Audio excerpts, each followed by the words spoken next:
Donc, le but aujourd'hui de la formation, c'est d'outiller les organismes et les intervenants sur les enjeux du logement dans les Laurentides, ainsi que sur le droit des locataires pour mieux accompagner les locataires. Au programme, on a 3 intervenants. D'abord, on va voir Marjolaine Berville-Légaré de la Direction de la santé publique qui va nous présenter un survol du portrait du logement social et communautaire dans les Laurentides. Ensuite, nous avons Isabelle Poulain du CIS des Laurentides qui va présenter les outils logement qui ont été développés pour chaque MRC. Ensuite, nous allons avoir une courte période de questions pour revenir sur ces 2 sujets. Et finalement, Serge Gilbert de l'organisme APPEL vous présentera des informations importantes à savoir sur les droits des locataires. Et sur ce, je vous souhaite une belle présentation. Je vous invite à attendre les périodes prévues à cet effet pour poser vos questions et à lever la main plutôt qu'utiliser le chat parce qu'on est quand même un grand nombre aujourd'hui. Et sur ce, je vais laisser la parole à Marjolaine Berville-Légaré. Bonjour tout le monde, je suis contente de vous voir aujourd'hui. En fait, comme Maud l'a mentionné, merci pour la présentation. En fait, je suis nouvellement APPR au CIS des Laurentides. Puis, un de mes premiers mandats au CIS des Laurentides, c'était de travailler sur le portrait du logement social et communautaire dans les Laurentides. Celui-ci a été fait en collaboration, il a été mené par Dr. Hélène Bélanger-Bonneau et avec François Lapointe aussi, qui est aussi APPR. Donc, pour commencer, juste une seconde, là, je m'adapte à mon environnement numérique.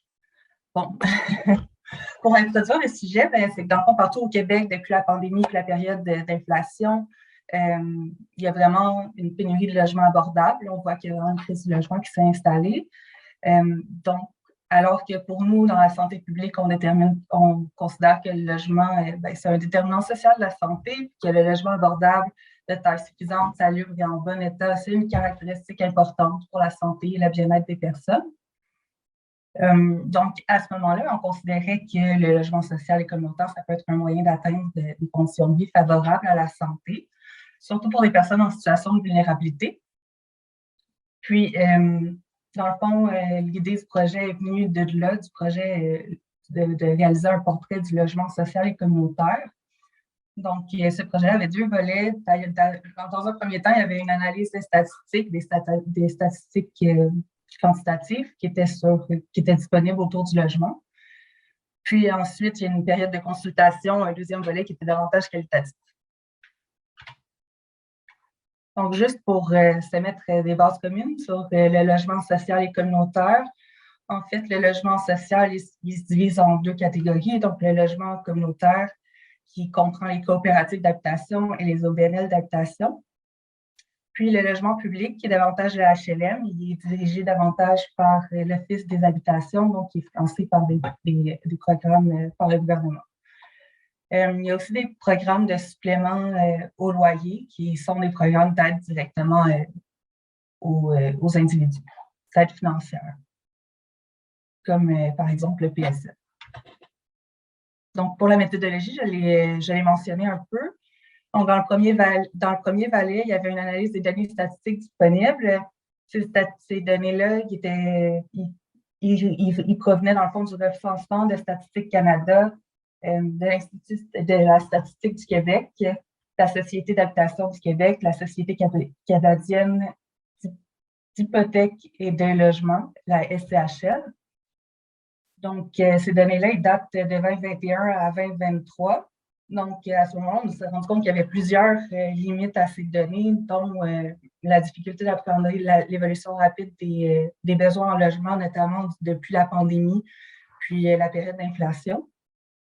Mais aussi de comprendre la diversité des réalités reliées au logement dans la région au sein même d'une MRC. Donc, justement, vu que la région de Laurentides comprend plusieurs types de municipalités, plusieurs territoires qui ont vraiment des différences démographiques au sein même d'une MRC. Et aussi des difficultés à évaluer les besoins en logement social et communautaire pour combler les besoins de la population actuelle. Donc, de là est venue l'idée de faire un volet qualitatif qui est davantage des consultations qui ont été faites auprès d'informateurs clés. dans le domaine du logement puis de l'habitation. Donc, il y a eu 2 rencontres d'échange avec un comité de travail. Ce comité-là a été formé à partir des membres qui étaient anciennement dans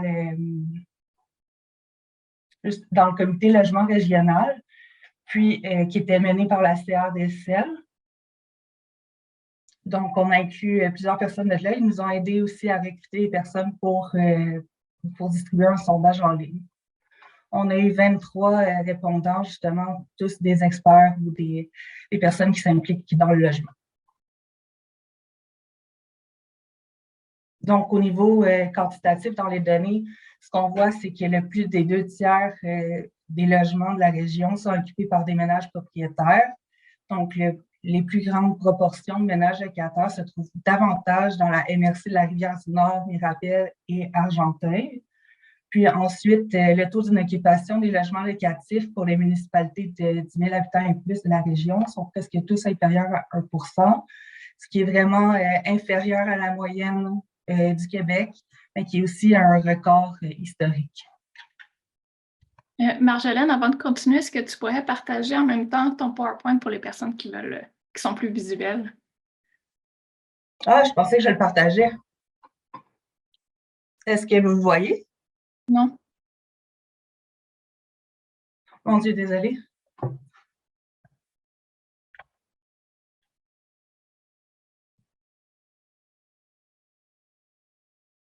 En ce moment?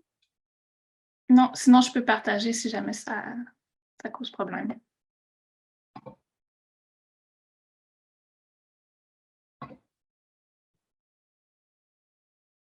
Peut-être, oui, parce que je ne comprends pas vraiment le problème. Yeah.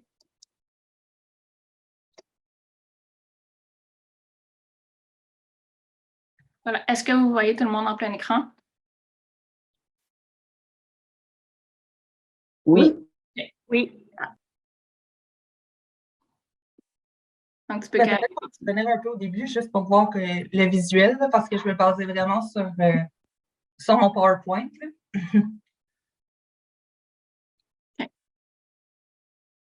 Okay. Donc voilà, là, c'est... Ah, ben, j'ai une nouvelle version. Bon, c'est bon, ça va aller. Donc, tu peux passer ensuite à l'autre diapo. Ici, c'était le schéma, juste revenir à celle où il y avait les carrés bleus.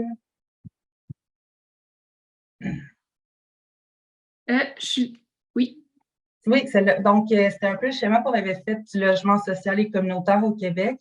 Donc, voilà, que le logement social, ça se divise en logement communautaire et en logement public. Puis qu'il y a ensuite les programmes de supplément au loyer. Ensuite, il y avait la méthodologie. Je m'aperçois, je suis désolée, je ne suis pas capable d'admettre les gens et de partager mon écran en même temps. Donc, j'ai un petit message pour Isabelle Lefebvre. Peux-tu accepter les gens, s'il vous plaît?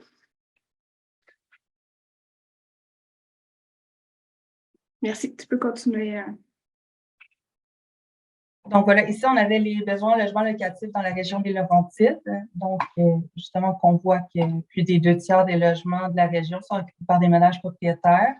Mais ce qui est surtout important à retenir, c'est le taux d'inoccupation, qui est presque, pour l'ensemble des municipalités de la région, est presque tous inférieur à 1 %, sauf dans Mont-Laurier. Donc, on peut avancer. Donc, ensuite, par rapport au coût des logements locatifs abordables, les coûts mensuels de logement sont plus élevés dans la région des Laurentides, 840 par rapport à 810 dans le reste du Québec. Puis ensuite, c'est qu'il y a une plus grosse proportion, il y a une plus grande proportion des ménages de la région qui ont des besoins impérieux en matière de logement. Quand on parle de besoins impérieux, en fait, c'est qu'il doit être abordable par rapport aux revenus du ménage, donc qui représente moins de 30 du revenu total, qui doit être de qualité et de taille suffisante. Donc, des besoins impérieux, c'est quand le logement est non abordable, de qualité inadéquate et de taille insuffisante. On peut passer. Merci. Puis, en trame de fond, là, dans les consultations, ce qu'on a réalisé, c'est vraiment qu'il y a une évaluation rapide des besoins en logement. Comme j'avais mentionné, les statistiques arrivent difficilement à représenter l'ampleur de cette évolution-là dans les besoins en logement abordables. D'abord, on voit qu'il y a un accroissement de 14 % de la population dans les régions des Laurentides entre la décennie de 2010 à 2021. C'est principalement des populations qui viennent d'autres régions du Québec. Mais en plus, on considère que cet accroissement-là va continuer encore dans les prochaines années. Donc, ce qui fait qu'il y a une augmentation de la population dans la région, dont une augmentation de la demande en logement. Dans les consultations aussi, on nous a mentionné le manque de disponibilité de logements locatifs abordables, puis que la région présente un retard dans la construction de logements abordables. Il y a aussi une période d'inflation, puis l'augmentation du taux d'intérêt directeur qui a un impact majeur aussi sur la disponibilité des logements abordables. En fait, c'est qu'avec l'augmentation du taux d'intérêt directeur, il y a des propriétaires qui soit pensent à vendre leur domicile ou sinon des ménages de revenus moyens qui décident de rester en logement juste parce qu'ils n'ont pas nécessairement accès à des propriétés. Donc, ça fait qu'il y a une augmentation encore là, de demande pour les logements et une diminution des logements abordables. Il y a aussi le phénomène de rénoviction qui est fait au détriment des locataires, évidemment. Quand on dit rénoviction, c'est justement des locataires qui sont évincés pour les causes de rénovation. Puis, tous ces éléments-là, ce que les intervenants nous ont mentionné, que ça cause une augmentation de la précarité résidentielle, puis de l'itinérance, mais aussi de l'itinérance cachée. Donc, quand on parle de précarité résidentielle, c'est notamment dû à... Est-ce que tu peux revenir un peu... les rénovictions, la diminution de la quantité de logements abordables qui sont disponibles. Il y a des populations aussi qui sont plus vulnérables d'ailleurs à ces situations-là, qui sont les familles à faible revenu, les personnes âgées, les personnes à mobilité réduite, les immigrants, les étudiants. Donc, il y a plusieurs types de populations qui ont été identifiées. Puis, d'ailleurs, comme pour les personnes âgées ou pour les personnes avec des besoins spécifiques, il y a vraiment une diminution, un manque de logements abordables, mais aussi de ressources qui sont disponibles justement comme des logements à transition ou des logements d'hébergement à courte durée. Donc, on peut passer à... Donc, à ce moment-là, le logement social et communautaire est souvent vu comme une solution, mais actuellement, dans les consultations, on s'est fait dire qu'il y avait vraiment un manque de logement social et communautaire, qu'il y a des listes d'attente importantes pour avoir accès à ce type de logement-là. D'ailleurs, la région présente un retard dans le développement du logement social, tant au niveau démographique que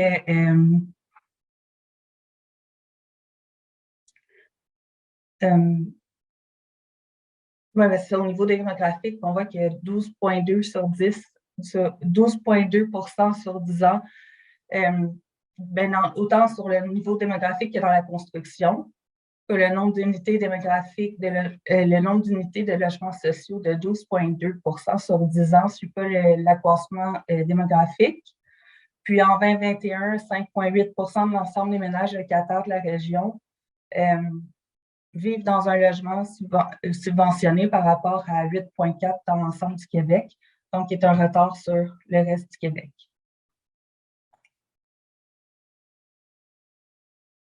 Dans les consultations, on a identifié plusieurs obstacles au développement du logement social et communautaire.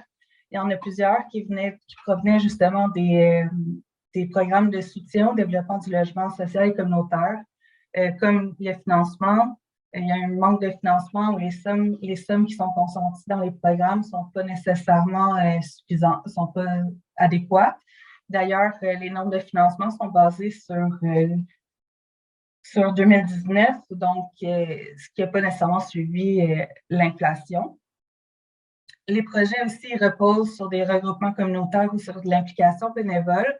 Alors que ce type de projet-là, ça demande beaucoup de compétences, tant au niveau financier qu'architectural. Puis, le fait que ça repose justement sur des regroupements puis sur de l'implication bénévole, ça demande beaucoup de temps, c'est des grosses charges de travail. Ensuite, il y a une méconnaissance aussi des programmes de soutien. Donc, il y a plusieurs programmes qui existent au provincial, au fédéral, donc qui auraient le potentiel de fusionner ou de voir quels programmes permettent le plus de s'adapter aux réalités des MRC. Puis, sinon, les programmes aussi, les intervenants mentionnaient que les programmes étaient peu adaptés aux différentes réalités des MRC. Donc, notamment que pour des petites MRC, ben, les programmes sont faits davantage pour des grosses municipalités. Donc, c'est plus difficile pour des petites municipalités, comme en dehors de la CMM, de la région métropolitaine, de répondre à ces normes-là parce qu'il n'y a pas nécessairement le même genre de financement que des villes qui sont plus proches de Montréal. Il y a aussi des réglementations qui peuvent être rigides. Là, il mentionnait municipal, mais ça peut être à différents niveaux, autant provincial, fédéral. Il y a aussi un manque de prise de responsabilité collective sur la question du logement. C'est un peu le principe de c'est pas dans ma cour, donc à différents niveaux. On a besoin d'avoir une meilleure compréhension des enjeux et de comment on peut interagir sur le logement. Il y a aussi des problématiques d'accessibilité sociale, des projets de logement social et communautaire, puis du travail en scie. On peut passer à la prochaine. Donc, par ailleurs, il y a plusieurs opportunités qui ont été mentionnées par les acteurs. On a aussi discuté de pistes de solutions. Disons que le portrait qui a été développé actuellement, bien, ça permet d'avoir une perspective des enjeux sur le logement social qui nous permet d'avoir une vision commune des problématiques, mais aussi d'avoir des arguments pour faire des activités de plaidoyer ou se mobiliser autour de la question. Donc, à ce moment-là, ça reflète une opportunité, mais on a aussi une réflexion sur comment est-ce qu'on pourrait évaluer en continu les besoins réels en logement. Et ça, dans la direction de santé publique, ça fait partie de nos rôles de surveillance. Donc, à ce moment-là, comment est-ce qu'on pourrait justement mettre à jour davantage ce portrait-là et l'améliorer pour en faire un outil pour favoriser le développement du logement social et communautaire. Il y a différents programmes de soutien, donc fédéral et provincial. Donc là, c'est à voir comment on peut les adapter à notre réalité et comment on peut les jumeler. Il y a aussi une présence des comités de logement, tant au niveau local que dans la région. Puis ces comités ont le potentiel de briser justement les silos, puis de faire en sorte qu'il y ait une meilleure collaboration entre différents acteurs de différents milieux. Puis un levier important qui a été mentionné, c'est qu'il y a une volonté politique croissante des élus, puis des organismes et des institutions. Donc, on est quand même dans un bon momentum. Là, la crise du logement prend une grosse place médiatique. Donc, c'est à utiliser à notre avantage. Donc, en conclusion, pour la santé publique, bien, le logement, ça représente un déterminant de la santé important. Alors qu'il y a une pénurie du logement abordable, qu'il y a un retard dans le développement du logement social et communautaire dans la région. Mais toutefois, le portrait qu'on a fait nous permet quand même d'avoir un éclairage sur les problématiques, mais aussi d'apporter des arguments sur le plaidoyer. On aimerait vraiment pouvoir continuer à faire cette mise à jour-là du portrait et justement pouvoir mettre à jour les données lorsqu'elles sont disponibles. Puis pour ça, justement, il y a un niveau de collaboration entre nous, entre différents acteurs de différents niveaux pour justement avoir accès à ces données, mais aussi pour avoir une meilleure perspective des réalités du terrain qui sont un peu plus difficilement appréhendables avec des statistiques. Donc, voilà, c'est un peu ce sur quoi je voulais terminer.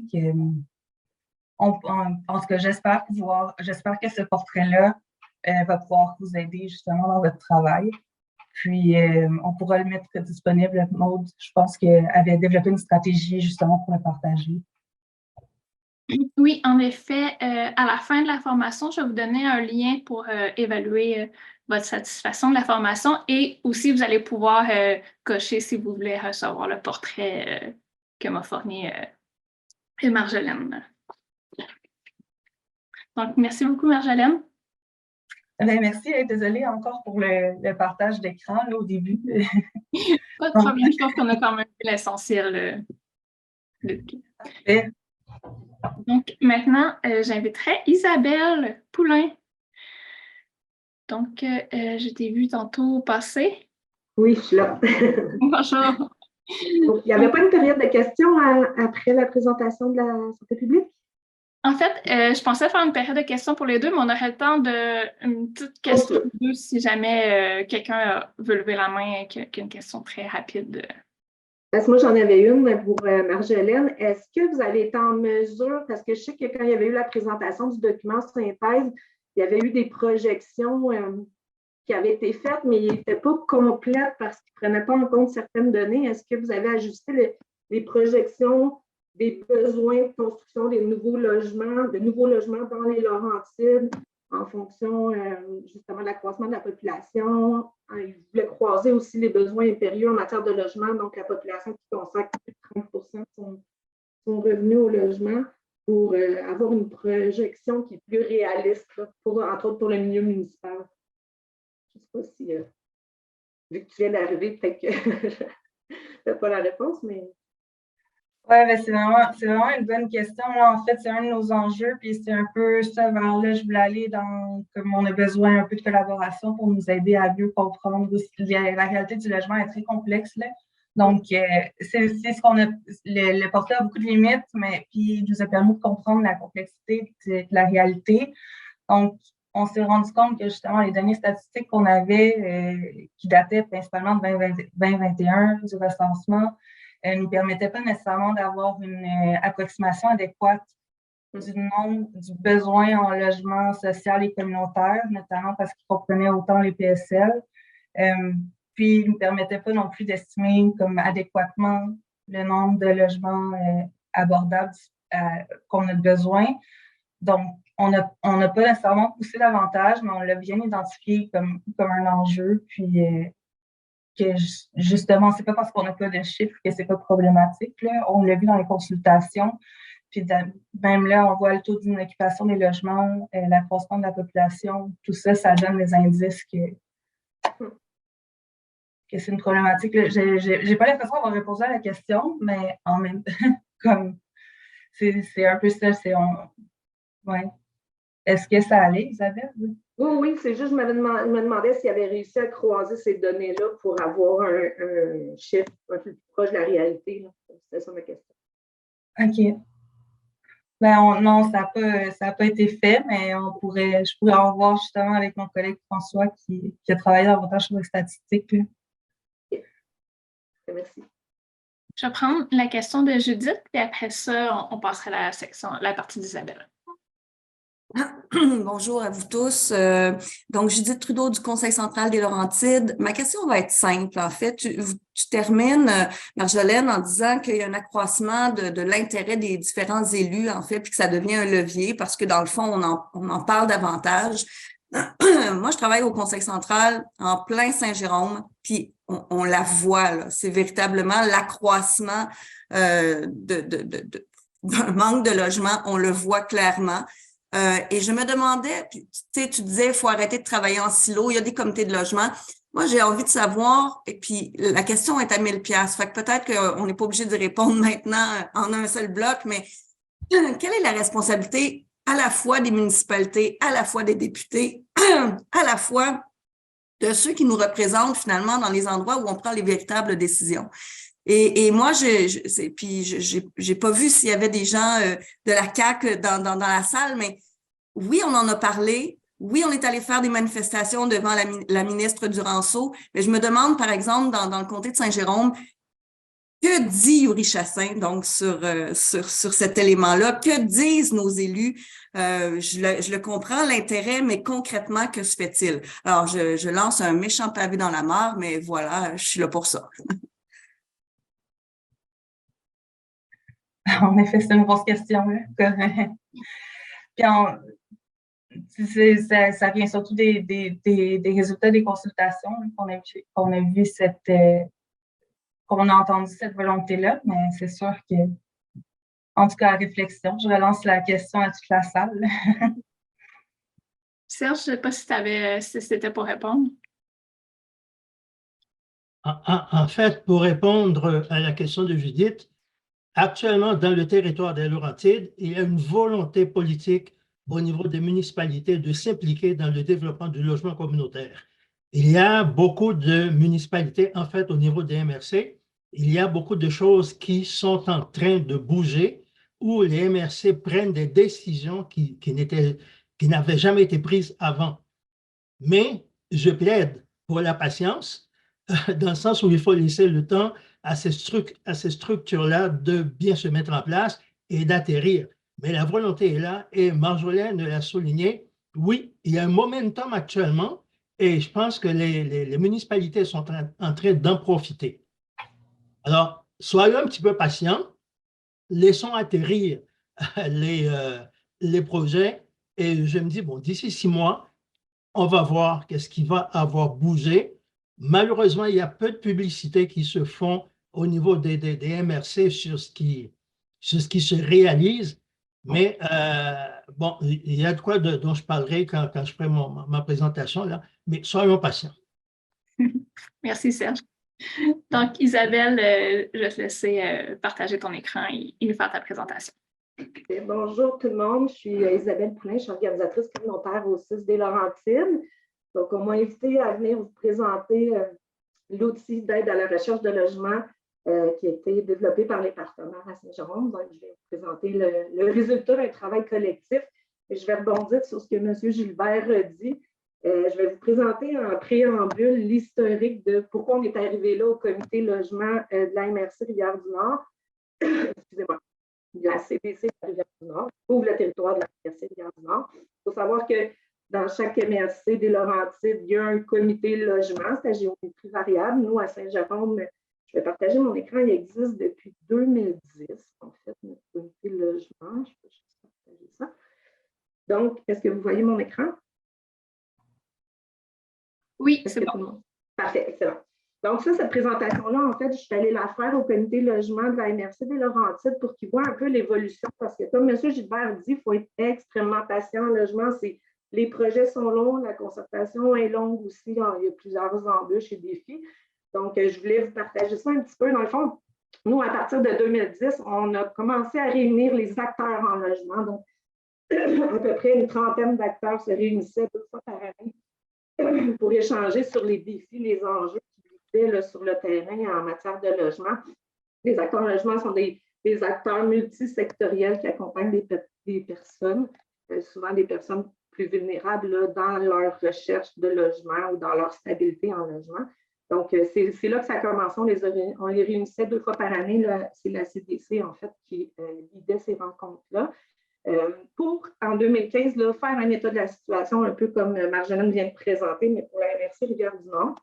Suite à cet état de situation-là, les partenaires ont organisé une journée de réflexion en logement. C'est vraiment là que, 7 ans plus tard de la création, la mobilisation c'est comme accéléré. La mobilisation s'était définie aussi mieux, puis ils voulaient voir c'était quoi les priorités. Donc, c'est vraiment suite à cette journée de réflexion-là, on a fait un sondage pour aller voir les besoins des personnes vulnérables aussi. Puis, on a fait le dépôt d'une demande de financement là, pour faire un laboratoire de solutions financé par la SCHL pour développer les studios communautaires. En fait, c'est un modèle d'appartement supervisé partagé où là, on a travaillé avec des architectes pour développer 3 volets d'appartements supervisés de plus petite, appartements supervisés ou partagés de plus petite envergure. Puis, on a fait ça dans le cadre d'un laboratoire de solutions pour aller valider si ça répondait aux besoins de quelle population, puis si ça permettait, entre autres, de réduire les coûts de construction puis d'accélérer la construction parce qu'on sait que les projets sont longs. Donc, on a fait ça en collaboration, entre autres, avec l'UCO, où on est allé voir, on a un modèle aussi usiné. Donc, les plans sont libres de droit, peuvent être utilisés par n'importe quel projet. Donc, ça a été vraiment une mobilisation qui est arrivée à Saint-Jérôme. Puis en 2020, pour se préparer à la crise du logement du 1er juillet 2020, en pleine pandémie, on a réuni les acteurs là, qui travaillent justement en prévention puis en mobilisation de la crise du logement. Donc, pour mettre en place des actions avant le 1er juillet, donc ça se fait des chambres d'hôtel, qu'il y ait des ressources financières pour les déménagements, l'entreposage, puis aussi pour accompagner les personnes, dont les personnes plus vulnérables là, dans leur recherche de logement. On a travaillé aussi parallèlement le démarrage de Clé en main, qui est un système de gestion des PSL. Ça n'a pas fonctionné. Là, on n'a pas arrivé à pérenniser ce projet-là. Puis, depuis 2020, le comité de la crise du logement se réunit à chaque année là, à partir de mars jusqu'au mois d'août. Mais cette année, ça a tellement perduré la crise qu'on s'est réunis en novembre pour faire le bilan là, de cette crise-là. Puis, depuis 2021, en fait, c'est la MRC Rivière-du-Nord et Mirabel qui ont joint leurs forces là, pour collaborer. Et nous, depuis 2022, là, on a le service d'aide à la recherche de logement qui est mis en place à l'OMH, qui accompagne vraiment les personnes dans le défi de se trouver un logement concrètement. Puis, c'est en fait à cause du comité de prévention de la crise du logement que l'outil d'aide à la recherche de logement a été élaboré pour soutenir les intervenants qui accompagnent les personnes sur le terrain là, dans la recherche de logement. Je vais vous le présenter un petit peu plus tard rapidement, mais juste pour vous dire que le partenariat à Saint-Jérôme comprend une vingtaine, 20-25 partenaires là, autour des différents comités. Puis l'autre chose que je voulais vous dire aussi par rapport à la diapositive d'avant, c'est qu'on va refaire en 2024, le 14 juin prochain, un événement de mobilisation en logement où là, il est souhaité que le milieu municipal soit impliqué à même le comité organisateur, ce qui est le cas, effectivement. Donc, il y a à peu près 25 partenaires autour de ce comité-là et des différents sous-comités. Il faut savoir qu'il y a 4 comités qui s'occupent de logement à Saint-Jérôme. Donc, il y a le consortium Habitation du Coffret qui s'occupe du logement chez les personnes issues de l'immigration, les réfugiés et les travailleurs étrangers. On a le comité logement aînés de la Trava qui s'occupe du logement chez les aînés, donc de s'assurer d'avoir une offre de logement abordable, accessible aussi pour les personnes en perte d'autonomie, adaptable, donc d'où le projet Manoir Station 7 où on a construit 126 nouveaux logements. Le bâtiment est entièrement accessible et le premier étage du bâtiment est adapté là, pour les personnes à mobilité réduite. On a le GRELOG, qui est le groupe de réflexion en logement de la ville de Prévost. Donc, la ville de Prévost souhaite développer les premiers studios communautaires, entre autres. Donc, actuellement, ils sont dans des démarches là, pour l'acquisition du terrain ou la mise à disposition du terrain pour bâtir le premier projet de studio communautaire. Puis, évidemment, on a le comité de prévention de la crise du logement là, qui vient de diffuser son bilan 2023. Et voilà. Donc, c'est d'où ça vient, cet outil d'aide à la recherche de logement-là. Donc, il va être diffusé sous peu. Là, on est en train de faire un dernier tour de roue. On s'est rendu compte qu'il y avait un besoin d'un outil comme ça dans chacune des MRC des Laurentides. Donc, on l'a fait adapter pour chacune des MRC. Donc, chaque comité local qui est penché, il a mis les informations là, spécifiques à l'égard de leur territoire. Donc, voici l'outil qui va être diffusé sous peu. Il va être disponible sur le site du CRDSL dans la section logement. On va aussi produire une capsule vidéo là, pour le promouvoir. Au départ, on voulait le faire pour le vulgariser, mais ça s'avérait très complexe de faire la lecture de l'ensemble de l'outil dans une capsule vidéo qui aurait maintenu l'attention. Donc, ça va être vraiment pour promouvoir et informer du contenu de ça sans y aller là, spécifiquement. Donc, dans la première section, évidemment, on mentionne que s'il y a des gens qui ont, parce que le niveau de littératie est quand même assez élevé, donc s'il y a des personnes qui ont besoin là, d'accompagnement dans la lecture de ce document-là pour prendre connaissance du contenu, donc on les réfère chez nous au Carrefour d'Action populaire ou à Appel, dont M. Gilbert est ici présent. Donc, il y a une section qui a été validée justement par le Carrefour d'Action populaire et Appel sur les droits des locataires. Je sais que c'est petit, parce que vous voyez la page au complet. Sur les droits des locataires, donc, il y a 2 pages sur ces éléments-là, dont M. Gilbert va vous parler tantôt, je ne le lirai pas. Ensuite, on a une page sur l'aide pour le paiement du loyer, donc l'allocation logement, le supplément de revenu garanti, puis le PSL, donc toutes les informations s'y trouvent. On a une section pour trouver un logement, donc les petites annonces sur le web, les journaux locaux. Chez nous, on a un service d'aide à la recherche de logement, donc les coordonnées figurent là. Puis, on a une section qui a été faite par des partenaires, des intervenants terrain, sur des trucs et astuces pour essayer de trouver un endroit où rester. C'est à partir de la page 7, en fait, que l'information est plus spécifique pour chacun des territoires. Donc, comment faire une demande pour un logement social subventionné, donc à travers les OMH, à travers les organismes sans but lucratif, mais aussi les coopératives d'habitation, parce que c'est souvent ça qui est méconnu. C'est que les gens, pour avoir un logement subventionné, vont souvent passer par l'OMH. Il faut savoir que quand on veut un logement subventionné, on peut aussi faire appel à l'ensemble des OBNL, des OSBL d'habitation et des coopératives. Donc, il faut les faire à la fois, il faut aller faire des demandes dans chacune de ces OBNL et coopératives d'habitation. Donc, on a mis aussi à la demande le Réseau québécois des OSBL, puis la Confédération des coopératives là, qui peuvent s'adhérer des ressources intéressantes aussi en matière de logement subventionné. Donc, après, on a la section « Quoi faire pour faire une demande ». C'est quoi les critères aussi? Donc, puis les plafonds, dans le fond, de revenus là, pour être sûr que, dépendamment de nous, à Saint-Jérôme, on est en partie dans le territoire de la CMM, puis en partie dans le territoire, je pense que c'est le R15. On a 2 plafonds de revenus, là, dépendamment des villes dans lesquelles on habite. Puis après ça, toutes les informations pour faire une demande en HLM. Puis pour faire une demande en OBNL et coopératives d'habitation, j'ai demandé à chacun des comités de chacune des MRC de me fournir la liste des OSBL et des coopératives d'habitation. Donc, elle va être mise en page et elle va être déposée sur le site du CRDSL avec les outils d'aide à la recherche de logement parce que c'est difficile d'avoir cette information-là regroupée quand on veut faire des demandes dans chacune des OBNL, OSBL et coopératives. Certaines ont des critères ou rejoindre des aînés ou rejoindre des jeunes, donc il faut le savoir avant de faire une demande. Puis la dernière section, en fait, du soutien psychosocial, s'il y a de la détresse au niveau du 811. Puis, dans le fond, le projet a été rendu possible là, grâce à la contribution de la démarche régionale en développement social via le soutien de la Fondation André et Lucie Chagnon, donc, puis en collaboration avec chacun des comités locaux là, en matière de logement. Donc, on trouve tous les logos à la dernière.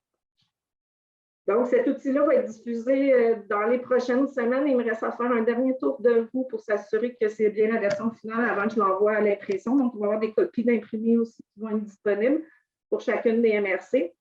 Puis, elle va être déposée sur le site du CRDSL avec les listes des OSBL coopératives.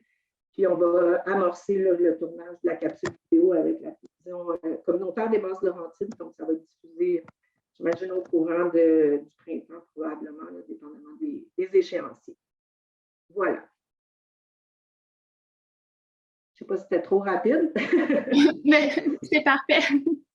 Merci beaucoup, Isabelle. Est-ce qu'on aurait des questions pour Isabelle à ce sujet-là? Ça devait être clair. Oui, Serge? Ton son n'est pas activé. C'est juste une information complémentaire, c'est que Appel publie une trousse du locataire averti. Donc, ça va être 6 dépliants. J'ai en parlé tantôt. Donc, je ne vais pas prendre du temps, j'ai en parlé tantôt. C'est un complément d'information. Oui. Puis, effectivement, Ça va compléter. Il y a le lien pour y aller. Ça va compléter le document que Isabelle vient de présenter. Donc, à la page 4, vous allez trouver le lien pour le site Internet avec un QR qui mène directement sur l'outil de M. Gilbert. La trousse du locataire. Oui, Karine Bureau. En fait, moi, j'ai une question. Là, on a souvent des outils en lien avec les locataires, comment chercher des logements. Moi, je travaille pour le CIS, je cherche des logements avec des gens qui sont vulnérables. Puis je me demande si des fois, il y a comme une partie des outils qui s'adressent aux propriétaires. Parce que c'est souvent méconnu pour faire les demandes de subvention au logement. Les propriétaires ne sont pas nécessairement intéressés par toute la démarche qui est en lien avec ça. Fait que, tu sais, je trouve que c'est le fun qu'on ait plein d'outils pour que les locataires se trouvent des logements, mais rendu dans le concret de trouver un logement privé, c'est là que c'est difficile. C'est d'avoir comme un outil explicatif. Tu sais, moi, je travaille avec l'équipe Espoir depuis longtemps, puis on est capable de l'expliquer aux propriétaires, mais c'est tellement compliqué puis pas clair pour eux, la subvention, puis c'est très méconnu. Fait que je me demande comment on peut faire pour la publiciser, pour que les gens de la communauté sachent mieux là, cette réalité-là, là. C'est ça ma question. Là, tu parles en fait des PSL pour sensibiliser les propriétaires à accueillir des personnes un peu plus vulnérables qui ont besoin de PSL. Je ne sais pas, j'ai vu que l'équipe du SARL est en ligne. Je ne sais pas si eux, ils en ont développé des outils pour les propriétaires. À ma connaissance, j'en ai pas vu, mais je ne sais pas s'ils l'ont fait dernièrement. Je ne sais pas si Maud ou Jade sont là. Oui, Allô? bonjour. Oui. Vous m'entendez? OK. Vas-y, Euh, Maud. OK. Ben, bonjour à tous. Donc, moi, je suis la responsable du service d'aide à la recherche de logement et ma collègue Jade, qui est intervenante avec moi. C'est sûr que nous, on n'a pas d'outil qui est publié parce que toute l'information se retrouve sur le site de la Société d'habitation du Québec. Donc, il y a déjà un document qui existe, là, qui explique aux propriétaires qu'est-ce que c'est. C'est sûr que c'est quand même complexe comme document, on ne se le cachera pas. Donc, nous, on le fait, tu sais, on fait de l'approche proactive envers des propriétaires, on va les informer.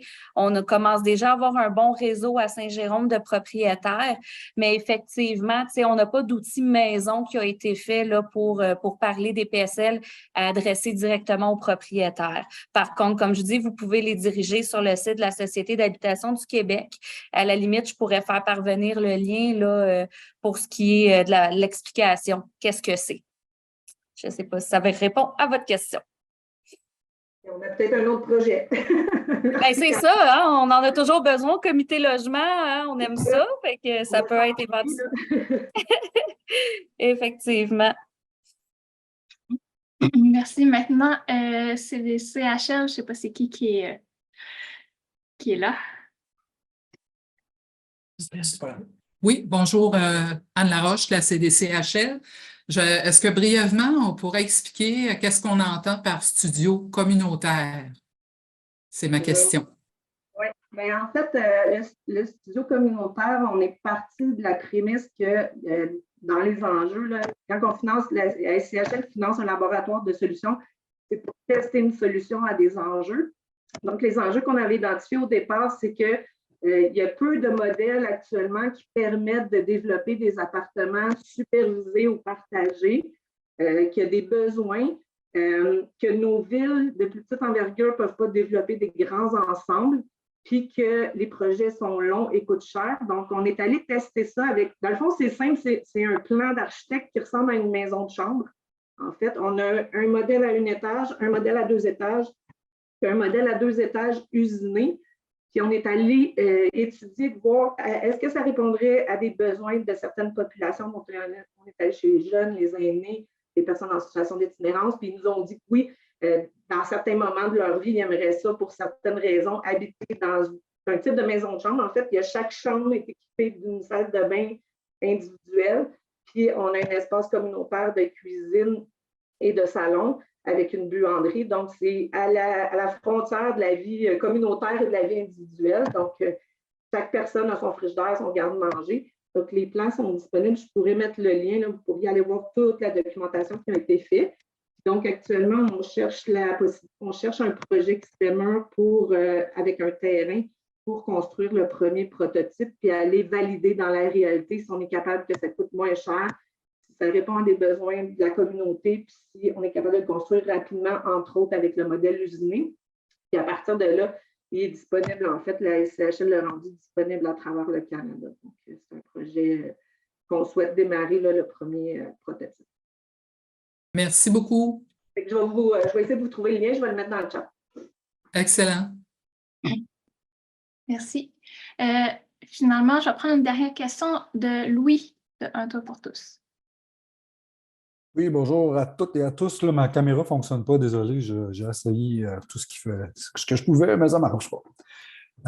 C'est pour répondre à l'intervenante là, qui travaille beaucoup avec, le programme Espoir, pour dire que nous, dans la MRC des Pays d'en haut, on est en train d'organiser un événement pour inviter des propriétaires pour leur expliquer justement le PSL. Justement, on fait le même constat qu'il n'y a pas assez de propriétaires qui sont au courant du programme. Fait qu'on essaie, en fait, conjointement avec l'OMH, avec Sandrine, l'Office municipal d'habitation, d'inviter des propriétaires via la RQ et la Corpic pour venir nous rencontrer pour que Sandrine leur explique là, justement c'est quoi le programme de soutien au logement, de supplément au logement. Peut-être aussi ce serait intéressant de faire un document qui pourrait rassembler puis résumer les informations là, quant au programme. Là. Ça pourrait peut-être les intéresser et démystifier un peu c'est quoi. Voilà. Merci beaucoup.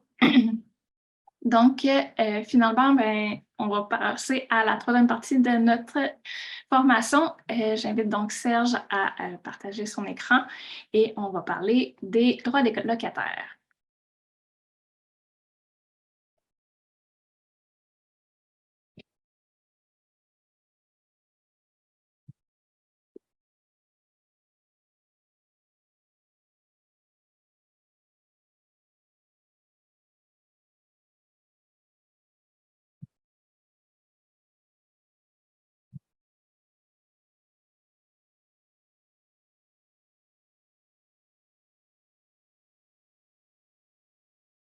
Bon, bonjour tout le monde. Est-ce que vous m'entendez? Oui. Ah, bonjour. Désolé, je vais être obligé d'aller un petit peu rapidement sur certains points parce que il y a eu quelque chose d'imprévu dans mon horaire. Je dois être au tribunal cet après-midi à 13 h pour une audience. Mais on devrait être capable de passer à travers cette formation.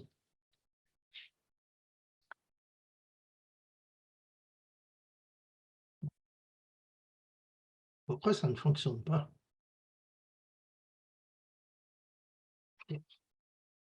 L'Association de promotion et d'éducation en logement, c'est un organisme communautaire autonome qui a vu le jour en 2005 à la suite de la grande crise de logement qui a frappé le Québec en 2002. Et c'est un organisme qui est né de la volonté du milieu de se doter d'un organisme dont la mission première serait de travailler avec les locataires et de travailler au service des locataires. Donc, la mission de l'organisme se déploie selon 3 axes. D'abord, la promotion et la défense des droits des locataires, la promotion du logement social et communautaire comme moyen de lutter contre la pauvreté et la documentation de la situation du logement locatif dans les Laurentides. Donc, pour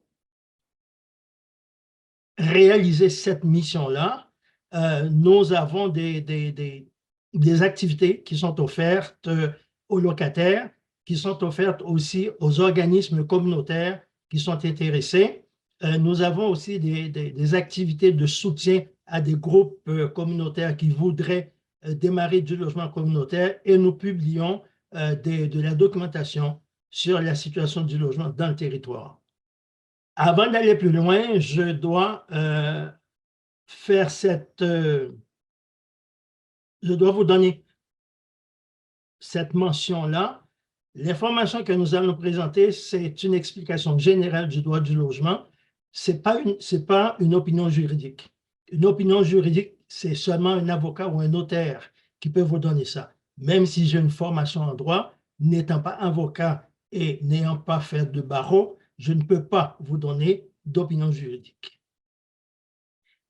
Cet avant-midi, ce qu'on va regarder, c'est quoi les périodes importantes dans la vie d'un locataire, c'est quoi un bail de logement, c'est quoi les droits et obligations du locataire, ceux du locataire, les obligations du locataire. On va avoir une petite section en cas 2 qui va toucher des points un petit peu plus particuliers.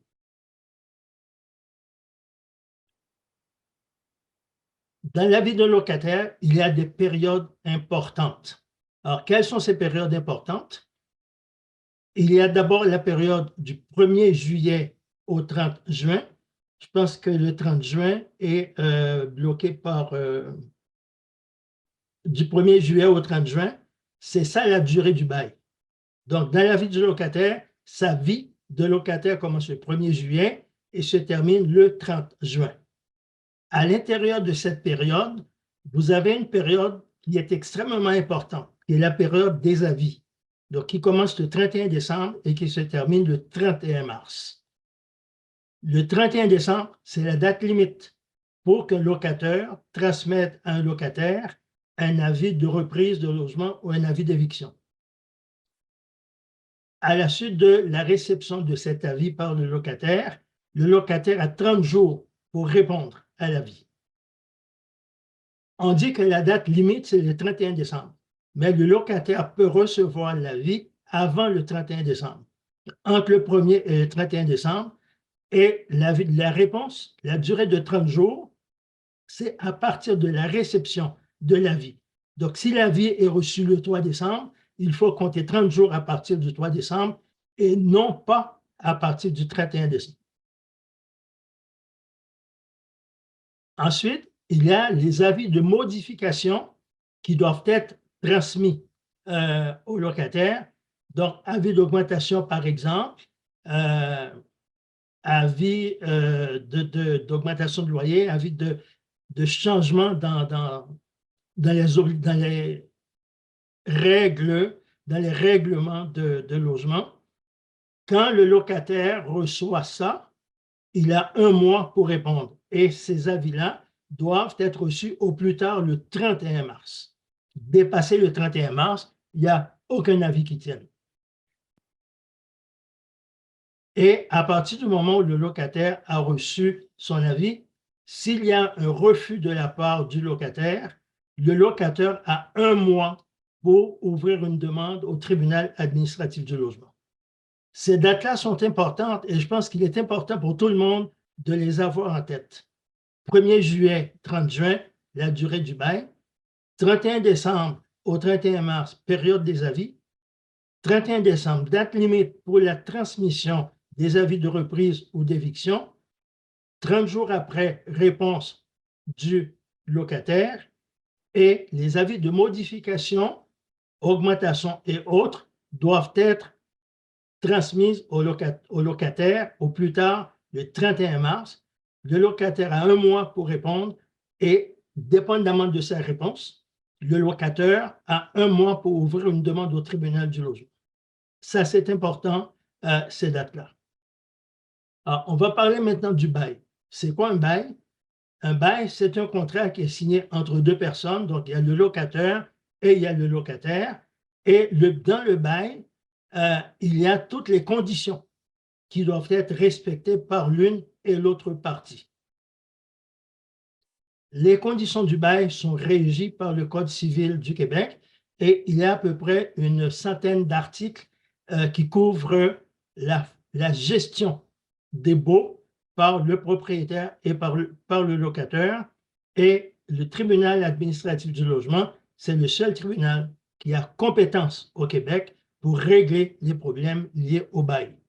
Ce n'est pas une compétence tout à fait exclusive parce qu'à certains moments, la Cour du Québec, la Cour supérieure peut intervenir, par exemple, dans les autorisations d'appel, mais la compétence sur le bail, c'est d'abord le tribunal administratif du logement. Donc, le bail, c'est le premier document auquel un locataire devrait se référer, que ce soit en cas de litige ou en cas de problème avec le locataire. Il est important que le locataire lise complètement son bail et en comprenne tous les éléments. Dans un bail, il y a à peu près 8 sections. Bon, nous avons une formation qui porte exclusivement sur le bail pour permettre aux gens de comprendre c'est quoi le bail, mais il est tellement important qu'il faut que les gens prennent le temps de le lire, de le comprendre et d'y faire inscrire tout ce qui est important. Parce que tout ce qui n'est pas au bail, c'est permis. Tant que ça ne touche pas tant que ça ne touche pas à la gestion régulière des choses, et tout ce qui est dans le bail est obligatoire. Donc, c'est important pour un locataire de lire son bail et de le comprendre. Un bail peut être à durée fixe, donc c'est le bail normal qu'on a, là, un bail de 12 mois, qui est généralement du 1er juillet au 30 juin. Mais aujourd'hui, on a aussi des baux qui commencent à l'extérieur de ces dates-là. Donc, qui peuvent commencer le 1er janvier et qui se terminent le 31 décembre, mais c'est un bail à durée fixe. Il y a des baux à durée indéterminée. Donc, un bail à durée indéterminée, c'est généralement un bail qui est payé au mois. Et il y a un bail verbal. Le bail peut être verbal, donc il y a une entente entre un propriétaire, un locateur et un locataire, mais ce bail ne peut pas rester verbal indéfiniment. La loi dit que à partir du moment où il y a une entente verbale entre un locateur et un locataire, le locateur a 10 jours pour fournir au locataire une copie de bail écrit. Depuis 1996, le seul formulaire qui est autorisé au Québec et qui est valide, c'est le formulaire du bail du tribunal administratif du logement, le fameux bail bleu. Les règlements de l'immeuble, s'il y en a, doivent être remis avant la signature du bail et ils font partie intégrante du bail. Si vous signez votre bail le 1er juillet et que le locataire vous remet les règlements le 15 juillet, ces règlements n'entrent pas dans le bail parce que le délai de remise des règlements n'a pas été respecté. Toute entente faite entre un locateur et un locataire doit être inscrite au bail.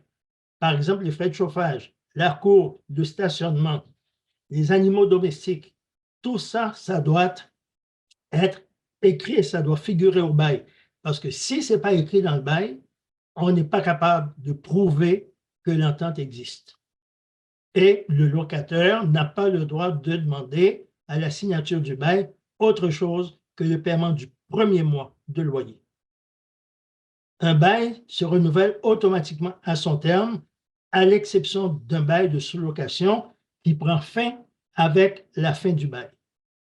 Vous avez un logement dont le bail se termine le 30 juin, vous le sous-louez à quelqu'un le 1er janvier, cette sous-location s'éteint le 30 juin, à moins que le sous-locataire fasse une entente de nouveau bail avec son propriétaire. Alors, à ce moment-là, on ne parle plus de sous-location, on parle d'un nouveau bail. Le locataire ne peut pas décider de ne pas renouveler un bail. La seule personne qui a la possibilité de ne pas renouveler son bail, c'est le locataire. Alors, c'est le locataire, pardon. Seul le locataire peut décider qu'il ne renouvelle pas son bail. Un locataire ne peut pas dire « je ne renouvelle pas votre bail », ça ne fonctionne pas. Alors, le locataire, par contre, ne peut pas quitter son logement à son gré. Il ne peut pas se lever un beau matin et dire « moi, je quitte mon logement ». Il y a des règles à suivre à ce niveau-là. Quels sont les droits du locataire?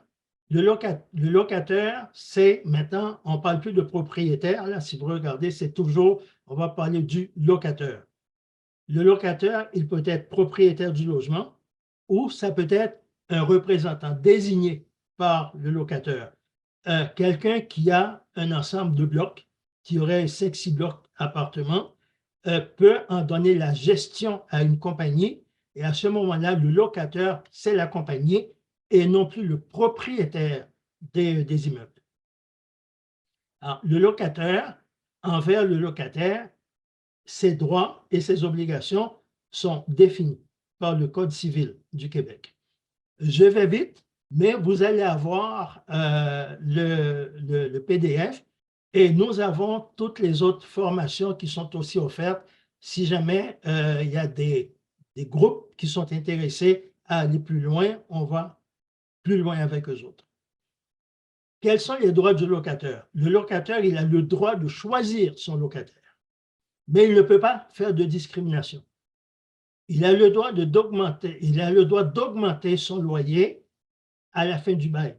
Il ne peut pas augmenter le loyer à n'importe quel moment. Il y a des règles à suivre, on va le voir tantôt. Il a le droit de visiter et de faire visiter le logement du locataire, mais il doit respecter la vie privée du locataire et les règles qui sont prévues à cet effet. Il ne peut pas faire visiter à n'importe quel moment, il ne peut pas faire visiter 4 ou 5 fois dans une journée. Il doit respecter la vie privée et toutes les règles qui sont prévues, et il a le droit de résilier le bail dans les circonstances qui sont prévues par la loi. Par exemple, si le locataire est une nuisance pour les autres locataires et que le locataire est capable de prouver que ce locataire, c'est une nuisance, il peut obtenir du tribunal administratif du logement le droit de résilier le bail. Mais il ne peut pas le résilier de son propre chef. Le locataire a l'obligation de respecter le bail signé avec son locataire. Il a l'obligation de délivrer au locataire un logement en bon état d'habitabilité, c'est-à-dire un logement qui est propre, sécuritaire, salubre et qui répond aux normes de qualité de la municipalité et aux normes de qualité du Québec. Donc, il doit être en bon état de réparation de toute espèce. Le locataire ne peut pas louer un logement en démanche, comme on dit en bon québécois. Le logement doit être en bon état de propreté, il ne doit pas être cochonné, il ne doit pas être sale, et il doit être conforme tout d'abord aux règlements municipaux. Le locataire, il a l'obligation de se conformer aux règles du tribunal administratif du logement. Il ne peut pas outrepasser ce qui est déterminé au niveau du Code civil et ce qui est déterminé par le tribunal administratif du logement. Il a l'obligation de garantir au locataire la jouissance paisible des lieux. Si un locataire est troublé par un autre locataire ou troublé par une autre situation du logement, c'est d'abord au locataire qui doit s'adresser parce que le locataire, il a l'obligation de fournir à son locataire la possibilité de jouir pleinement et paisiblement de son logement. Et le locataire doit garantir le locataire de tous les troubles qui peuvent provenir d'un autre locataire. À ce niveau-là, par exemple, un locataire qui fume dans son logement et dont la consommation de tabac est telle que ça dérange le locataire qui est en haut ou en bas, ce locataire-là qui est dérangé par la cigarette, par la consommation de tabac du locataire peut s'adresser à son locataire et ça peut devenir un motif de résiliation de bail. Le locataire a des droits. Et une chose qu'on ne dit pas assez souvent, le droit le plus important du locataire, c'est son droit au maintien dans les lieux. Ça, c'est son droit le plus important. C'est un droit qui est important à tel point que certains droits du locataire sont restreints par ce droit-là. Par exemple, le droit à la reprise du logement, le droit à l'éviction du locataire. Si un locataire s'adresse au tribunal pour obtenir une autorisation de reprise, si la reprise est accordée, ça se fait en exception du droit du locataire au maintien dans les lieux. Donc ça, le droit au maintien dans les lieux, on n'arrêtera jamais de le dire et on ne le dira jamais assez, c'est le droit le plus important du locataire. Le locataire a droit à un logement en bon état de toute réparation. C'est une obligation du locataire. il a droit à la jouissance pleine et entière de son logement. C'est aussi une obligation du locataire qui doit voir à ce qu'il ait droit à cette jouissance-là. Le locataire a droit à un logement salubre, propre à l'habitation. Alors, qu'est-ce qui est impropre à l'habitation? Un logement qui constitue une menace sérieuse pour la santé ou la sécurité des occupants et du public, ou un logement que le tribunal va déclarer impropre à l'habitation. Un locataire qui vit, par exemple, dans un logement devient insalubre, le tribunal peut déclarer ce logement-là impropre à l'habitation. Dans le cas d'un logement impropre à l'habitation, le locataire a le droit de refuser d'en prendre possession s'il vient de signer son bail, et il a le droit de l'abandonner si le logement devient impropre à l'habitation pendant qu'il l'occupe. Ici, il y a des petits bémols qu'il faudrait mettre. Par exemple, si, quand on parle d'insalubrité de logement, il y a deux sources d'insalubrité pour un logement. Il y a ce qu'on appelle l'insalubrité d'occupation, donc une insalubrité qui est causée par le locataire. Par exemple, un locataire qui souffrirait d'un trouble de Diogène, on parle à ce moment-là d'insalubrité d'occupation. Mais il y a aussi l'insalubrité qui provient de la structure, qui est une insalubrité structurelle qui provient de la structure de l'habitation. Alors, la décision au niveau du tribunal de reconnaître un logement impropre à l'habitation va tenir compte de ces deux éléments. En passant, nous avons publié un document, un guide du locataire, un guide à l'intention du locataire pour tout ce qui concerne l'insalubrité. Et ce guide-là, il est disponible sur notre site web, mais il est aussi disponible dans les bureaux des municipalités au niveau des services d'urbanisme. On a dit que le locataire avait un droit important qui était le droit au maintien dans les lieux, mais il a une obligation importante, et c'est l'obligation la plus importante, c'est de payer son loyer. Et le loyer n'est pas payable à sa guise. Le loyer est payable le premier jour de chaque mois, à moins qu'il y ait une entente contraire avec le locataire. Et s'il n'y a pas d'entente contraire non plus, le loyer il est payable au domicile du locataire. Donc, le locataire doit se déplacer pour venir chercher son loyer. Il ne peut pas exiger des chèques postdatés pour le paiement du loyer. Il peut demander et c'est à la guise du locataire d'accepter ou de refuser. Et le locataire ne peut pas refuser un logement si le locataire refuse de fournir des chèques postdatés.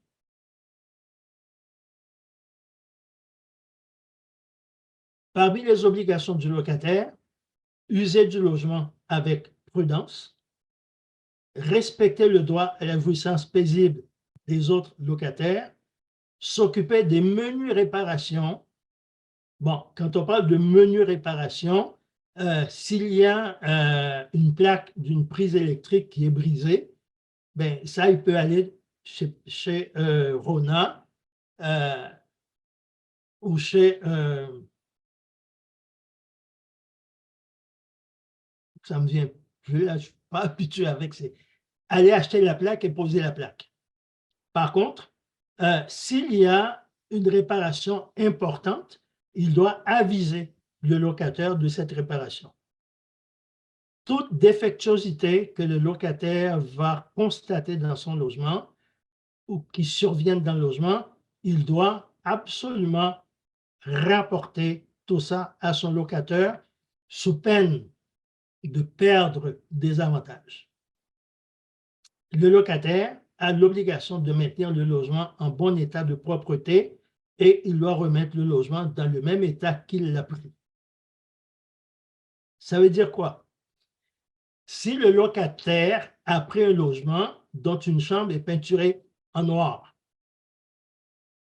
et que lui décide de le peinturer en blanc, en beige, est-ce qu'il est obligé de remettre le logement peinturé en noir au terme du bail? Non.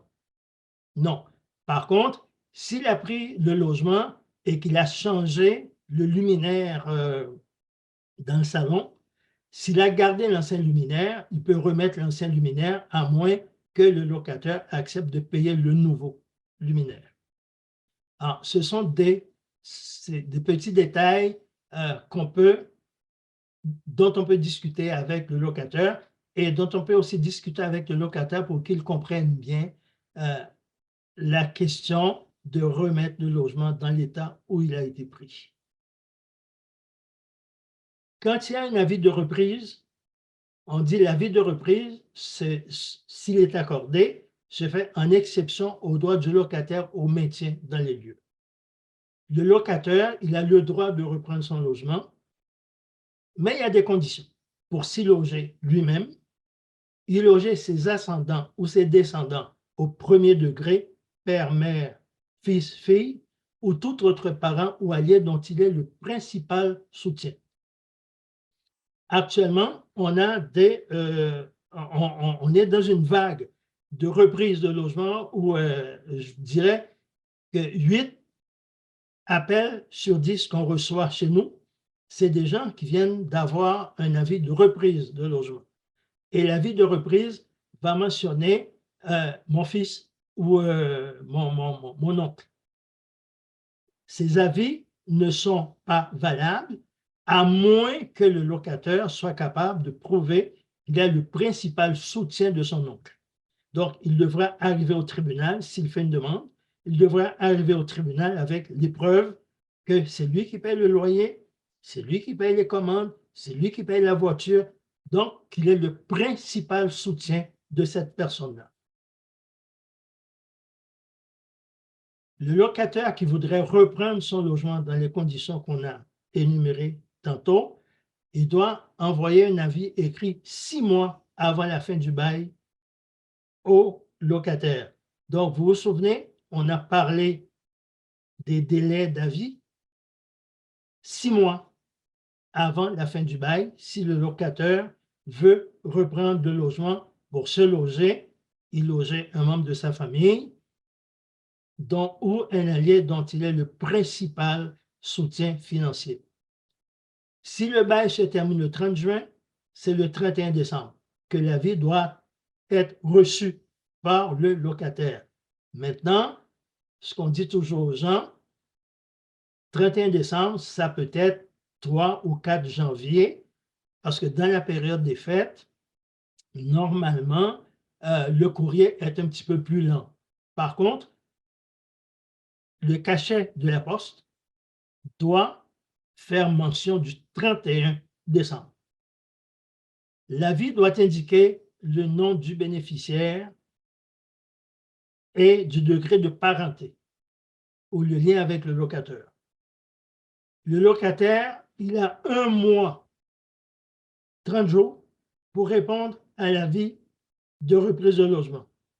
Ici, c'est important parce qu'on va voir un petit peu plus tard un autre cas où ce n'est pas la même chose qui s'applique. Dans le cas d'une reprise, le locataire qui ne répond pas est réputé refuser la reprise.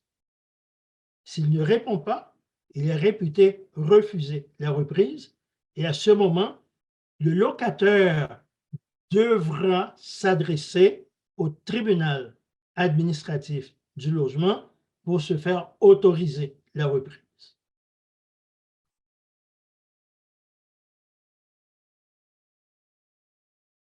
Il y a des exceptions au droit de reprise d'un locataire. Alors, un locataire qui est âgé de 70 ans et qui habite un logement depuis 10 ans et plus ne peut pas perdre son logement à moins que le locataire qui reprend le logement soit dans les mêmes situations que ce locataire-là. Mais, règle générale, 70 ans, 10 ans, et si le locataire a des revenus qui le qualifient pour un HLM, le locataire ne peut pas reprendre ce logement-là. Ah, pour faire une demande de reprise, le locataire ne doit pas avoir d'autres logements disponibles du même genre et à un loyer équivalent. S'il veut reprendre un 5,5 et qu'il a un 5,5 disponible dans un autre bloc, dans un autre immeuble au même coût, il ne peut pas faire de reprise de logement.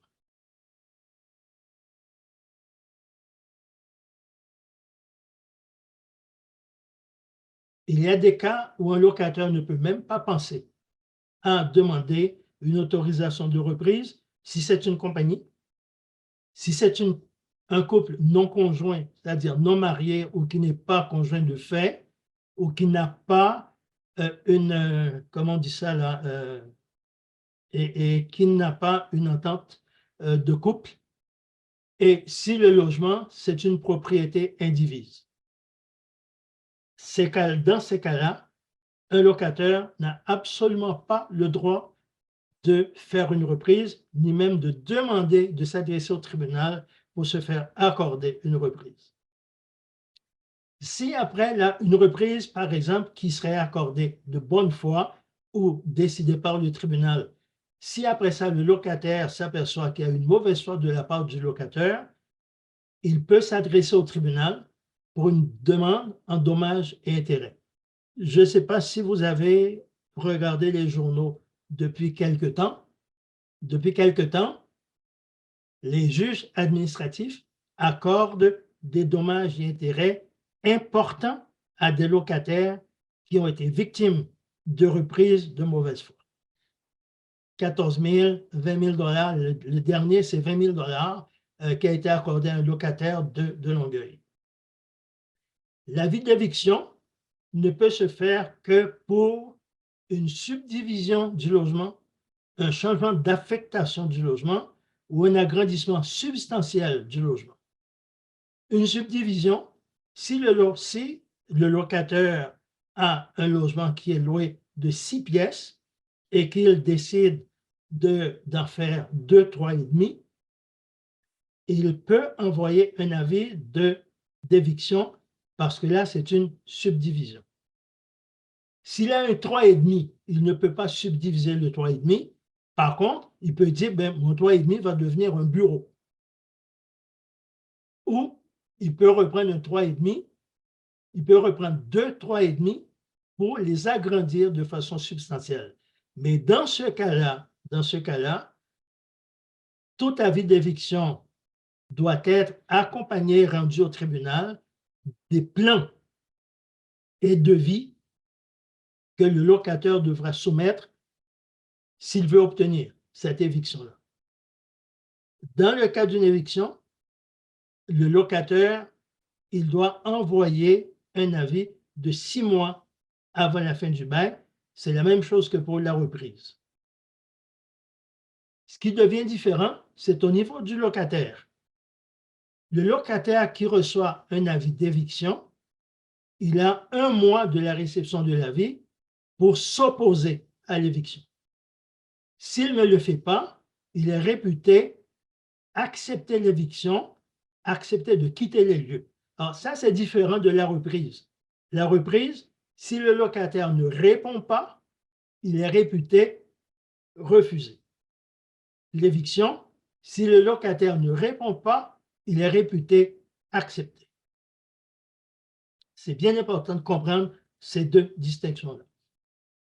Et dans le cas où l'éviction, par exemple, serait accordée, le locataire reçoit automatiquement une indemnité équivalent à 3 mois de loyer et des frais, le tribunal dit raisonnables de déménagement, c'est-à-dire que le locataire ne peut pas présenter une facture de 2 500 $ pour son déménagement. La Cour ne lui accordera que 500 ou 750 $. Donc, ce qu'ils appellent les frais raisonnables. Éviction, c'est la même chose que pour la reprise. Un locataire de 70 ans et plus qui occupe son logement depuis plus de 10 ans est protégé contre l'éviction. Dans le cas de l'avis de reprise ou dans le cas d'éviction, tout manquement de la part du locataire de se conformer aux règles édictées par le tribunal ouvre la possibilité pour le locataire de recours en demande de réparation et compensation financière. Alors, tout manquement de la part du locataire, s'il ne respecte pas les conditions du tribunal, s'il ne respecte pas les délais, s'il procède de mauvaise foi, le locataire a la possibilité d'ouvrir un recours en dommages et intérêts auprès du tribunal administratif de logement. Dans le cas de hausse de loyer, donc de modification du bail, le locataire, il a le droit, une fois par année, de demander une augmentation de loyer. Une fois par année. Il ne peut pas le faire 2 fois. Et il ne peut pas le faire en dehors de la période de 12 mois. S'il veut demander une augmentation de loyer, c'est une seule par période de 12 mois.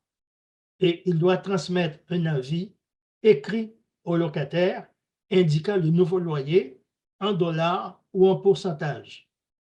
Et il doit, à cet avis d'augmentation, inclure le document de calcul du tribunal administratif du logement pour justifier cette augmentation. Ça, c'est nouveau. Les avis de modification, donc hausse de loyer ou modification des conditions du bail, ces avis-là doivent être transmis pour un bail de 12 mois, entre 3 et 6 mois avant la fin du bail. Donc, si vous vous souvenez, on a parlé de la période d'avis qui commence le 31 décembre et qui se termine le 31 mars. Donc, le 3 mois, c'est 31 mars. Pour un avis d'augmentation ou de modification du bail. Donc, il faut que le locataire ait reçu ça avant le 31 mars. Pour un bail à durée indéterminée, c'est entre 1 mois et 2 mois. Pour un bail à durée fixe, de moins de 12 mois, parce qu'il y a des gens qui ont des baux de 6 mois, 7 mois, c'est 1 ou 2 mois avant la fin du bail. Et pour un bail de chambre, entre 10 et 20 jours. Réception de l'avis de modification. Le locataire qui reçoit l'avis d'augmentation de loyer, il a 1 mois pour répondre à partir de la date de réception de l'avis écrit. S'il ne répond pas à l'intérieur des 30 jours, à l'intérieur du mois, il est réputé accepter les modifications.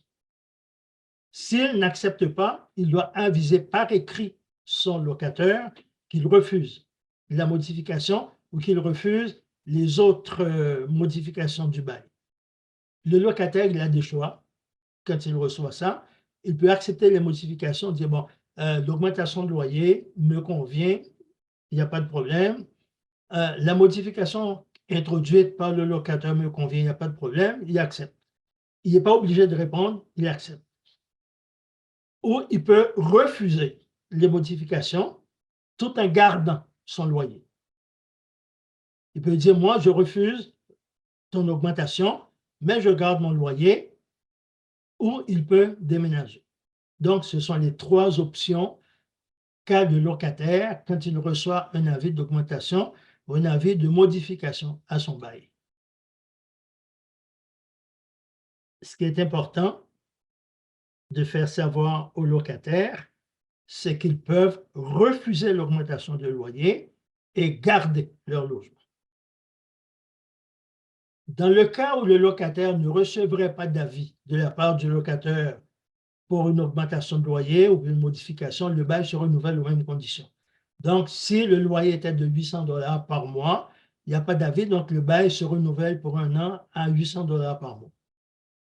Par contre, si le locataire ne veut pas renouveler son bail, et vous vous souvenez, la seule personne qui a le droit de ne pas renouveler un bail, c'est le locataire, c'est son option, c'est son droit le plus strict.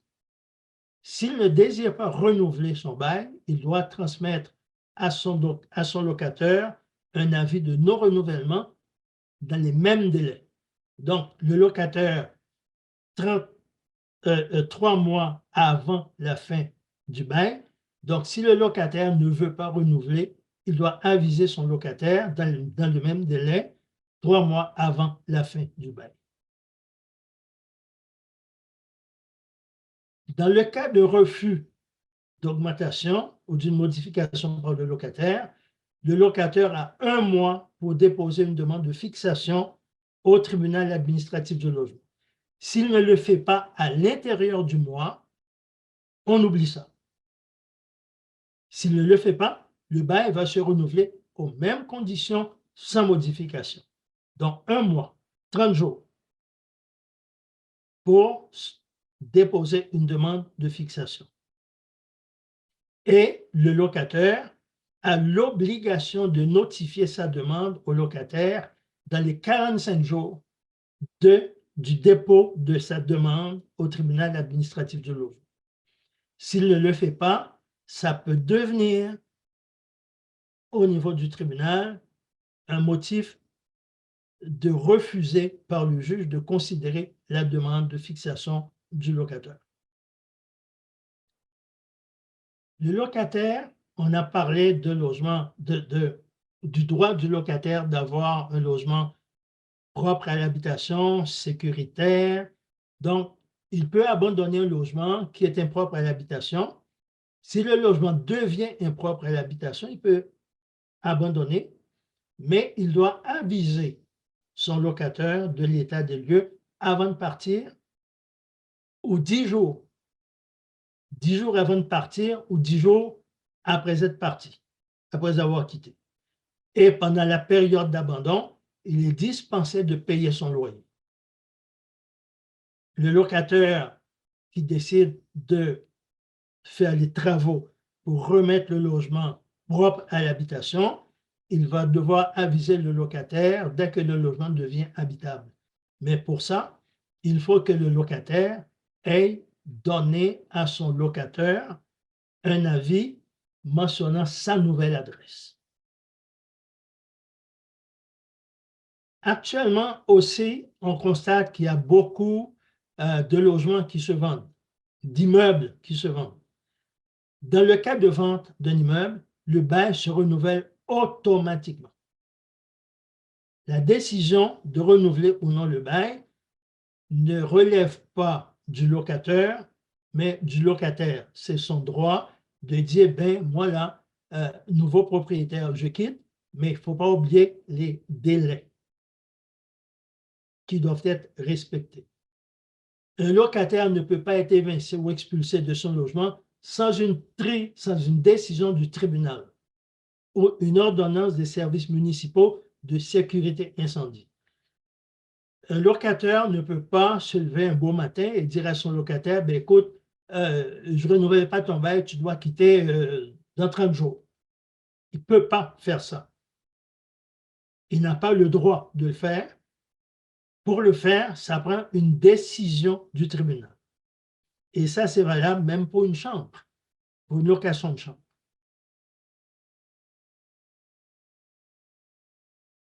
J'ai parlé du tribunal administratif du logement. Donc, le tribunal administratif du logement a compétence sur le domaine du logement locatif seulement.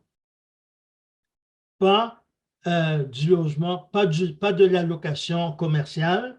La location commerciale, c'est la Cour supérieure, mais la location de logement, donc logement locatif, c'est le TAL, le tribunal administratif, qui a compétence, qui peut juger de ces dossiers-là.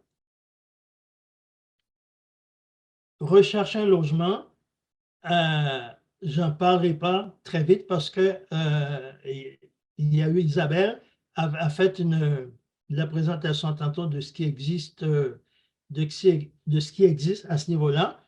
Par contre, ce qui est important de dire aux gens qui vous consultent, dans la situation de pénurie qu'on connaît actuellement, avant de résilier son bail, c'est mieux de signer un bail. Parce que si vous résiliez votre bail et que vous n'avez rien en vue, ben vous risquez de vous retrouver à la rue. C'est une simple précaution qu'il faut prendre. Il faut maintenir son dossier de crédit à jour. Normalement, un locataire n'a pas le droit de vous demander un dossier de crédit. Normalement, il n'y a pas le droit de le faire. Cependant, si il le demande, à date, il n'y a rien qui empêche le locataire de le faire. Là, il peut le faire. S'il demande et que vous refusez, ben, ça devient pour lui un motif de vous écarter de la liste des prétendants à son logement.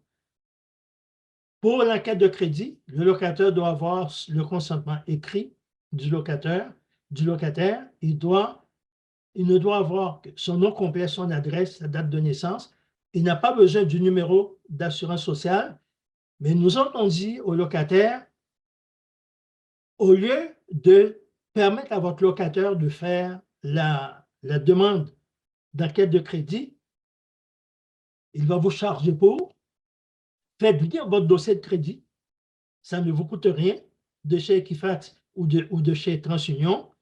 Biffez les mentions qui n'ont pas d'affaires, par exemple votre numéro d'assurance sociale, et vous donnez ça à votre locataire. Voilà mon enquête de crédit. Alors, vous venez, il y a des locataires qui chargent 50 $ pour une enquête de crédit. Vous allez économiser ça, vous lui remettez votre enquête de crédit que vous avez été chercher vous-même.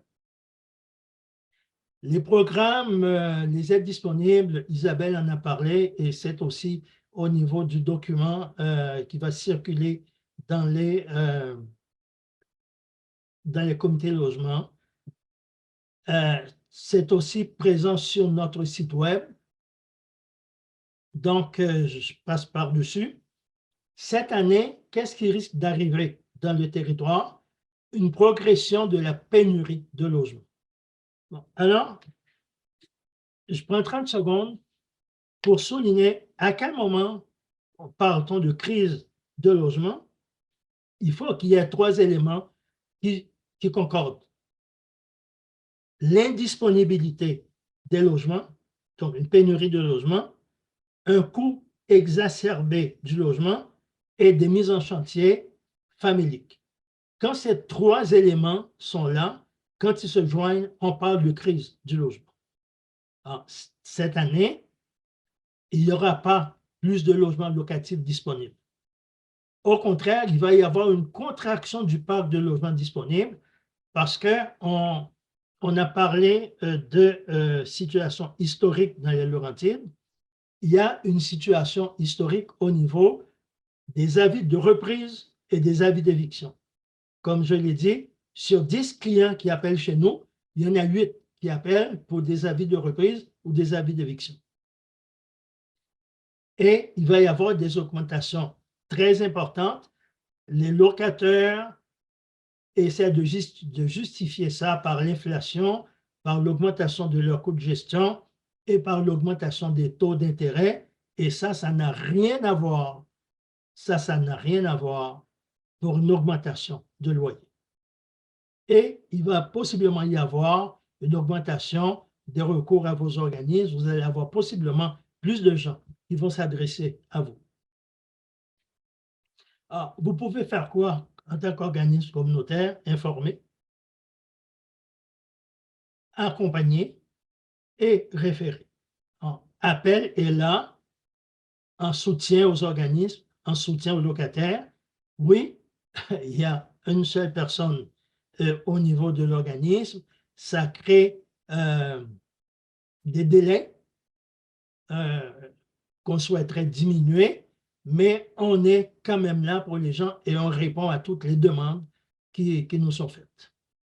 Et si jamais vous voulez aller plus loin, on offre des formations sur le bail, l'insalubrité, le tribunal administratif du logement et comment démarrer un projet de logement. Il y a tout simplement à faire une demande à l'organisme et comme Maud a fait, faire une demande à l'organisme. On regarde le contenu de la formation, sur quoi vous voulez qu'elle porte, c'est quoi les dates, les horaires, et on s'entend là-dessus. Je vous remercie du temps, ça a été vite, mais vous allez avoir le PDF. Et si jamais vous avez des questions particulière, ben, j'ai toujours donné un numéro pour les intervenants. Alors, ne perdez pas de temps à appeler au bureau, le 450-413-2949. Vous avez le numéro pour les intervenants. Utilisez le numéro des intervenants et vous avez, si je ne réponds pas immédiatement, c'est parce que je suis en rencontre, mais je rappelle dans l'heure ou dans la journée. Merci beaucoup de votre attention. Merci beaucoup, Serge. Donc, tu dois quitter tout de suite, j'imagine. J'ai encore 10 minutes. Est-ce qu'il y a quelqu'un qui a une ou deux questions pour Serge? Ben, je me demandais juste le numéro des intervenants. Est-ce que c'est possible de l'avoir? Je vous le mets dans le chat, mais c'est juste pour les intervenants. S'il vous plaît, ne le donnez pas aux clients. Merci. Je vous le mets dans le chat.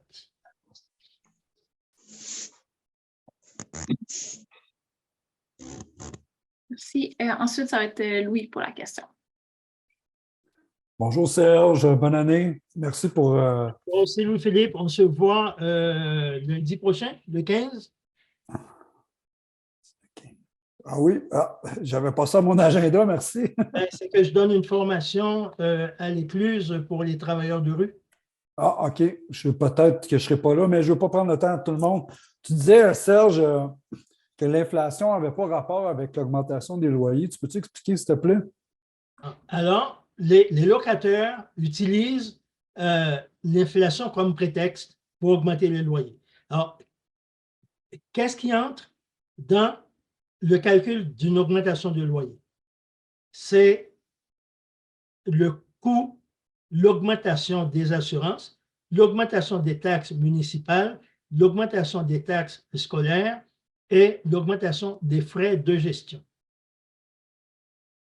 Un locataire ne peut pas dire, ben, mon hypothèque, mon paiement d'hypothèque a augmenté de 6%, je vous donne une augmentation qui me permet de couvrir mon hypothèque. Non, ça ne sera jamais accepté au niveau du tribunal parce que ce qui est regardé, vous avez eu quoi comme augmentation au niveau de vos assurances? Vous avez eu quoi comme augmentation au niveau des taxes municipales? Avez-vous une augmentation ou une dégression? Qu'est-ce que vous avez eu comme augmentation au niveau des taxes scolaires? Avez-vous eu augmentation ou dégression? Vos frais de gestion, ça vous a coûté combien faire déneiger? Est-ce qu'il y a eu une augmentation? C'est ça qui est calculé et il y a des pourcentages qui sont alloués à chacun de ces items-là et c'est ça qui permet en bout de ligne de dire, ben voilà, l'augmentation doit être de temps. Maintenant, le tribunal administratif du logement va publier, on est aujourd'hui le 10, possiblement d'ici vendredi de la semaine prochaine, le tribunal va publier les indices d'augmentation. À chaque année, c'est publié. Ce sont des indices qui permettent aux locataires de voir de combien ils peuvent augmenter leur loyer. Et sur notre site web, vous allez aussi avoir une grille de calcul qui est une grille de calcul simplifiée. Alors, maintenant, j'en profite pour vous dire qu'à partir de la semaine prochaine, il va y avoir le site définitif de Appel qui va être une mine d'informations. Vous allez avoir pas mal toutes les informations dont vous avez besoin et il va y avoir une section exclusive pour les membres. Donc, si vous voulez recevoir une infolettre, si vous voulez avoir accès à de l'information plus pointue, plus précise, devenez membre de Appel et vous allez avoir droit accès à tout ça. Merci Serge. Donc, je comprends que l'hypothèque, ce n'est pas une dépense d'exploitation pour un propriétaire. Non, l'hypothèque, c'est pas les dépenses d'exploitation, c'est ce que ça est, les réparations. J'ai oublié de dire les réparations, s'il y a eu des réparations sur l'immeuble ou sur l'appartement. Alors, l'hypothèque, non, ce n'est pas une dépense, ça n'entre pas dans les frais d'exploitation. Alors, frais d'exploitation, c'est combien ça vous a coûté pour le déneigement, le gazon, combien ça vous a coûté pour la gestion. Donc, si c'est un gestionnaire, combien ça vous a coûté, c'est ça qui entre dans le calcul. Merci beaucoup. Merci. Maintenant, on va prendre la question. C'est Anne de CDCHL. Oui, rebonjour. Bonjour, Serge. Bonjour. Bonne année. J'avais une question, tu sais, en déménageant, je connais Serge parce que j'habitais à Saint-Eustache auparavant, mais en déménageant en région, à Mont-Laurier, on a la possibilité de louer, mettons, un chalet qui devient notre lieu quotidien pour y vivre, là.